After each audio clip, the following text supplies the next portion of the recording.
Mr. Vice President, this statement is made on behalf of the Irish Family Planning Association, the Irish Council for Civil Liberties, the National Women's Council, the Abortion Rights Campaign and the Coalition to Repeal the Eighth Amendment. We welcome the State's positive engagement in the UPR. However, we remain seriously concerned at Ireland's decision to reject 16 of the 17 recommendations regarding abortion raised by Member States.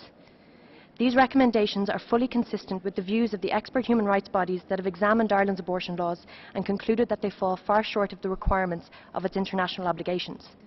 Since 2011, the Committee Against Torture, the Human Rights Committee, the Committee on Economic, Social and Cultural Rights and the Committee on the Rights of the Child have all recommended that Ireland bring its laws into conformity with international human rights standards by decriminalising abortion and ensuring that women have access to abortion in Ireland on wider grounds than only where there is risk to a pregnant woman's life. Irish abortion laws harm women's health and cannot be reconciled with women's right to reproductive health.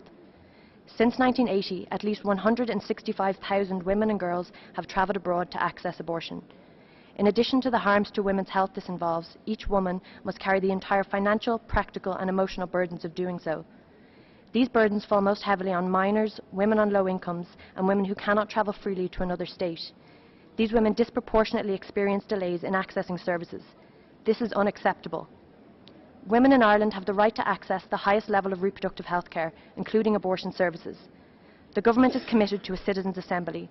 While this will consider the constitutional provision that stands in the way of the introduction of abortion services, a deliberative forum is not sufficient to fulfil the recommendations made by Member States and UN treaty monitoring bodies, nor will it satisfy the State's obligations under international human rights law. We urge the State to prioritise all necessary steps to reform Ireland's constitution and legislation, including the calling of a referendum to fully protect the reproductive rights of women and girls in Ireland, including access to safe and legal abortion services.